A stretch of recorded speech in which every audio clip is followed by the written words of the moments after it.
Welcome to another episode of Daily B. My name is Burhan, and I want to tell you my story of how I actually started my digital marketing freelancing career and my agency, and how I've been able to work with clients from all over the world, over 200 odd clients now, and have made a bit of money doing it. So, I don't know, many years ago, maybe like 10, 15 years ago, I had this feeling, I had this need to live life a little better, to live life a little bit simpler, to live life a little bit more. I don't want to say in an easy way. Like, I knew that life was tough. I was back in South Africa. Things were not safe. It wasn't easy living. At some point, I was eating peanut butter sandwiches because I couldn't pay for stuff. Like, life was tough, right? And I had this corporate job, and I hated going to work, and I had to dress in a suit. And even though, like, I had a nice car and I was living in a decent apartment, I wasn't fulfilled. I wasn't feeling happy, right? It was like not because the money wasn't good enough, but I just always had this feeling that I could do life better. Not not to be like super rich. Of course, I do want to be wealthy, and there are goals and there are things that I want to do in my life. But and I wasn't like hungry. Like, I'm still hungry for that, but it was one of those situations where I knew I needed to change something, and I knew that the job wasn't going to give me that. And I started reading books. I've been reading books about personal development for ages. Tony Robbins, all of these people. And I was living in South Africa. It wasn't safe. Like, people were getting mugged and murdered and things like that. There was lots of politics around family and lots of drama around all of those things. I was married. I was unhappy. All of these things. And I remember, like, just having this situation that, like, I had no idea how I was going to achieve the dreams that I wanted. I had no idea how I was going to do all of the things that I wanted to do, how I was going to go traveling. Like, I knew that I wanted to be outside of South Africa at some point. And I watched a movie called The Bucket List, which is now pretty old. Morgan Freeman and I forget the other guy's name. He was in Hannibal Lecter. But yeah, famous movie. You can look it up. And I was just fascinated by this idea, this concept of a bucket list. A bucket list is a list of things you want to do before you die. Basically, it's like, if you were to die, like, next month or 2 months' time or 2 years' time, whenever you die, it's like, these are all the things that you want to get done, or things that you want to see or do or whatever, eat, whatever. And for me, I made that list, like, while I was working with my dad in the retail hardware store. And I was kind of like, okay, fine. I just made this list. There was 101 odd items on that list. Some of it was religious things. Some of it was travel. Some of it was things I wanted to own, cars and maybe a home, and, a couple things that maybe when you're younger you think about. And I just knew that I wanted, like, my life to be better. Essentially, that was what that list was representing. Not long after that, I came across a book which I've spoken about multiple times, Tim Ferriss, The 4-Hour Workweek. And in that book, he talks about how he set up his business and he was traveling and he was earning money while he was doing these things. And he gave advice around money and advice about how you can afford things and how you can, basically hack the system, hack your body, hack a lot of things in your life. And in the book, he basically inspired me and a ton of other people to flip the switch on my life. And from that, I went down this rabbit hole of finding ways to not only make money online, but also just ways that I could research and figure out what the cost of living and how things worked outside. Obviously, the internet was growing at that time, and there was a lot of content on YouTube, different studies. There was websites that we could reference, like nomad.io, on like what the cost of living was. There were communities that were forming in Facebook groups and outside that spoke about travel, and this digital nomad sort of concept, or this digital nomadic lifestyle, was in my feed, obviously because of the research and stuff. And around the same time, just before that, I was making furniture, and I basically found clients using Facebook and Gumroad, right? Gumroad was I think it was Gumtree. Gumtree was this basically Craigslist equivalent to list things for sale. And I listed my services as a carpenter, as somebody who was wanting to do custom furniture. And I got a couple clients, and I grew to eventually hiring a few people and made a little bit of profit. It wasn't a hugely profitable business, but I enjoyed doing that. And that gave me my first sort of sense of freedom, like my own business that I knew that I could operate. I was living on my own.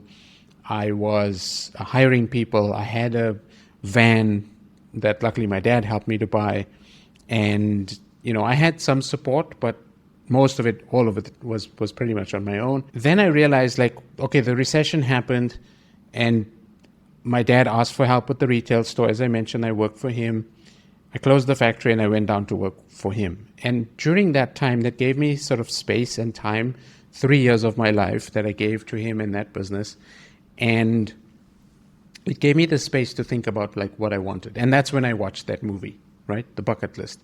And in doing so, there were a couple of things that happened subsequent. I read Tim Ferriss's book.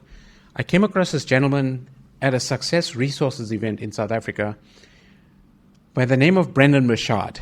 Now, he came on stage. He was talking about this online business that he was creating, how he grew his followers on Facebook, and how he was making a living coaching essentially online. Now, obviously, he was on stage and he was looking for clients. He was selling a program or something at the time.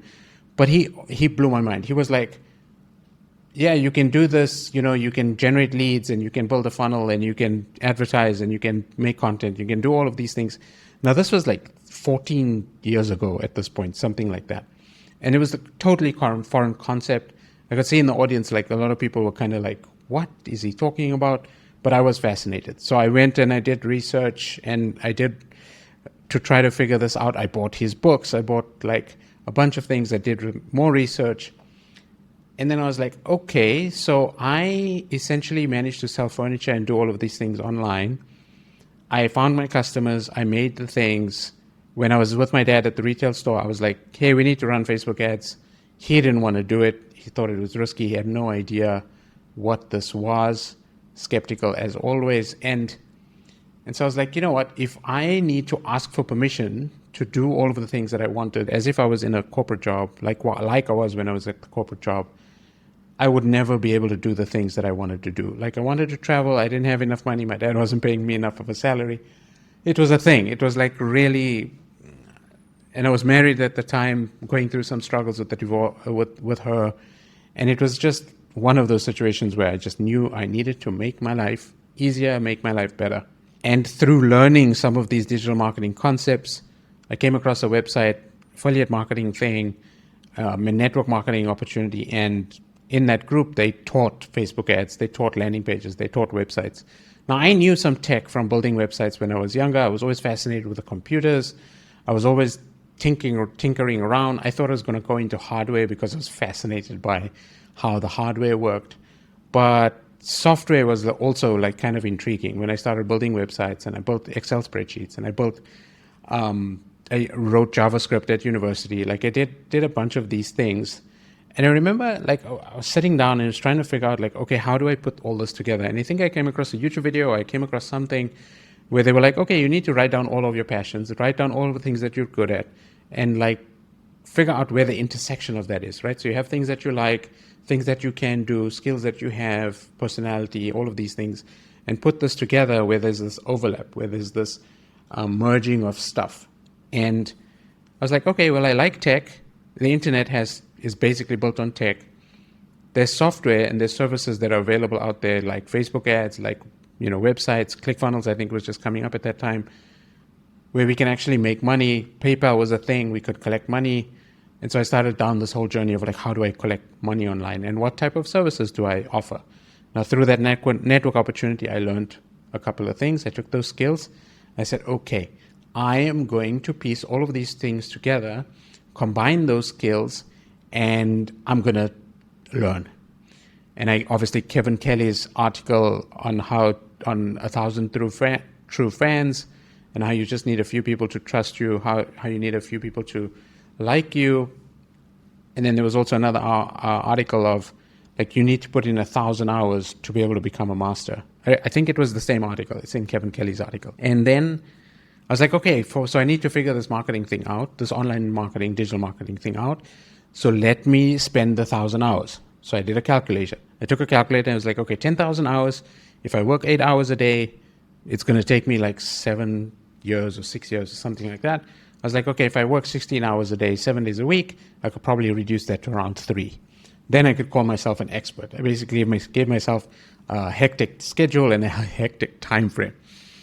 And so that's what I did. I found Upwork. A friend of mine said, hey, like there's this Upwork thing. You can go become a freelancer and start working online. And that's what I did. I found my first gig after 2 weeks. And that gig was probably like a 12 or 13-month engagement. And it was great because that guy, the owner of that business, basically gave me all the things. Like I set up Asana for him. I built websites. I designed websites.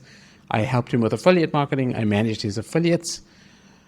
I did so many things. I even looked into his ad accounts on Google to like help him optimize and try to get more leads. Like there were so many different opportunities that he gave me that I just felt like so empowered. Still eating peanut butter sandwiches, didn't know what was going on.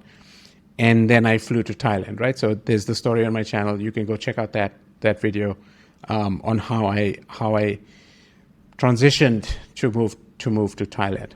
But the point I'm trying to make is I made the decision. I took the leap, right?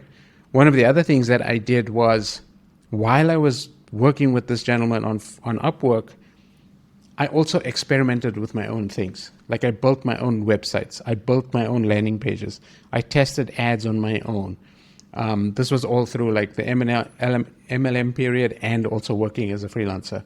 And anytime I came across a new tool, I'd like go register for a free account or maybe, use it through some client's account and figure out how it worked. Like basically that was it. I was just experimenting and learning and trying to figure things out as I went. I learned Google Ads. I learned Facebook Ads. I learned so many things in such a short space of time just to get to that expert status.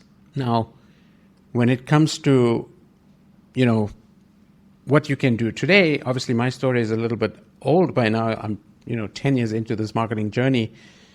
But I would say the advice is pretty much exactly the same, right? Figure out what you want to do. Figure out who you want to be. How do you want to feel in your day? There's lots of people that talk about like, what would your ideal day look like? And work backwards. Like, you don't want to just sit around and do nothing. If you're an entrepreneur, if you're somebody who wants to make a decent amount of money, who wants to travel, who has these dreams, who has an outcome that you want for your life, then you've got to be doing something. You've got to provide some sort of a service. And then work backwards from your skills, right? Do that whole exercise to figure out what you like, what you don't like, what you're passionate about, what you're interested in, and figure out where those things intersect, and then figure out how you can make money from that. There is this concept called Ikigai, which essentially is that. And so what's the moral of the story? Well, if I can do it, you can do it. You've probably heard that 1,000 times by now. But I think it's true. It's like I'm no special human being. I'm not fancy in the way that I dress or the way that I do things or anything. But here's the outcome. Here's an ideal outcome that I can tell you is the man who I saw speaking on stage 14 years ago, who introduced me or who opened my mind up to this whole situation of earning money online and being able to generate leads and sell courses and do all of these things, I now work with him. I actually work with Brendon Burchard on a daily basis, helping him with his funnels, optimizing content, optimizing, his landing pages and a couple of things inside of his company. And it's been an absolute pleasure. It's kind of like I'm, climbed that hill. I wouldn't say I'm at the top of the hill in terms of my own success and my own dreams and ambitions, but working with him has validated all of the experience and all of the learnings, all of those hours that I spent night and day learning this craft. And you can too, if you have ambition, if you have something that you want to go for. It could be anything. It could be like you want to lose weight, or it could be that you want to meet the girl that you always dreamed of, or get married, or whatever the thing is that you call success. Figure that out. Figure out how you want that life to look, and then work backwards. Research, ask questions, put a comment below. ask me. There's maybe something I can help you with. Feel free. I'm here. And so, yeah, that's the purpose of the video. That's the purpose of today's talk. And I really, really encourage you. Hopefully that this talk was inspiring. And if you want to learn more, definitely subscribe. And I hope to see you on the next one.